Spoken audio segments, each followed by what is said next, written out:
नमस्कार।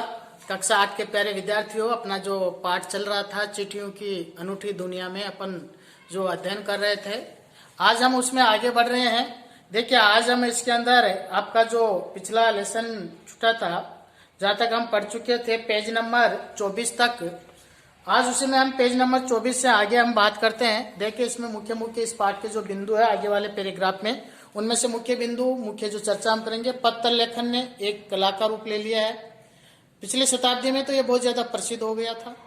दूसरा, 1972 से पत्र लेखन प्रतियोगिता का आयोजन विश्व डाक संघ द्वारा किया गया, जिसमें 16 वर्ष से कम आयु के बच्चे भाग ले सकते थे।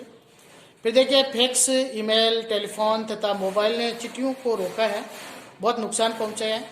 फिर भी संचार के तमाम उन्नत साधनों के बाद भी चिट्ठी पत्री की हैसियत बरकरार है। उसकी उपयोगिता वैसे की वैसे है। गांवों या गरीबों की बस्तियों में चिट्ठी या मनी आर्डर लेकर पहुंचने वाला डाकिया देवदूत के रूप में देखा जाता है। तो इस तरह से हम कह सकते हैं कि चिट्ठी पत्री की जो दुनिया है उसमें देखिए, आज हम बात करते हैं आपके लेसन में आगे वाले पेजों पर बात करिए। देखिए कि आज हम आते हैं पेज नंबर आप 24 के ऊपर आइए, और पेज नंबर 24 में हम देखते हैं कि आपके कुछ पाठ लिखे हुए हैं।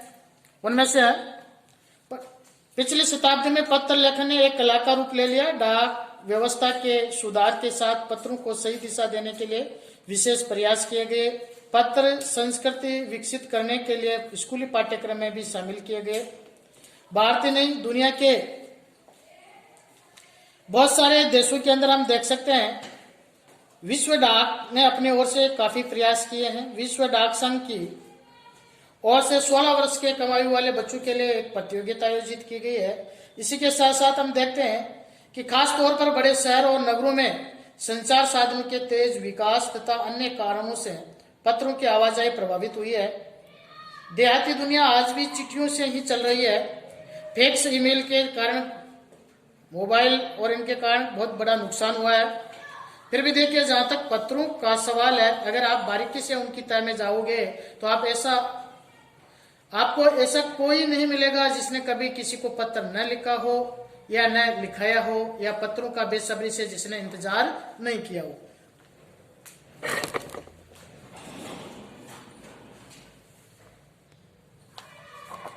तो देखिए, इस तरह से अपने पेज नंबर 25 के ऊपर आ रहे हैं। आप अपनी बुक के अंदर देखिए पेज नंबर 25। पेज नंबर 25 में लिखा हुआ है, जहां तक पत्रों का सवाल है, अगर आप बारीकी से उसकी तह में जाओ तो आपको ऐसे कोई नहीं मिलेगा जिसने कभी किसी को पत्र न लिखा या न लिखाया हो, या पत्रों का बेसब्री से जिसने इंतजार न किया हो। हमारे सैनिक तो पत्रों का जिस उत्सुकता से इंतजार करते हैं उसकी कोई मिसाल ही नहीं है। बहुत ही इंतजार करते हैं। सैनिकों के पत्र तो बहुत ज्यादा प्रसिद्ध होते हैं। एक दौर था जब लोग पत्रों का महीनों इंतजार करते थे, पर अब जब बात नहीं है, क्योंकि आजकल मोबाइल ने या संचार साधनों ने सब कुछ बदल दिया है। परिवहन साधनों के विकास ने दूरी बहुत घटा दी है। पहले लोगों के लिए संचार का इकलौता साधन चिट्ठी ही था, पर आज साधन विकसित हो चुके हैं। तो देखिए, इस तरह से हम कह सकते हैं कि विशेष रूप से दूर दराज के जो लोग हैं, सैनिक वगैरह हैं, उन सब के लिए पत्रों का बहुत बड़ा महत्व है।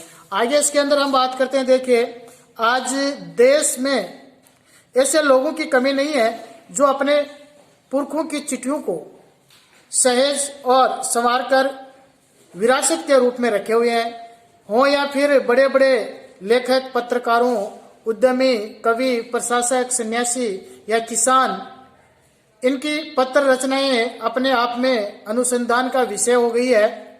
अगर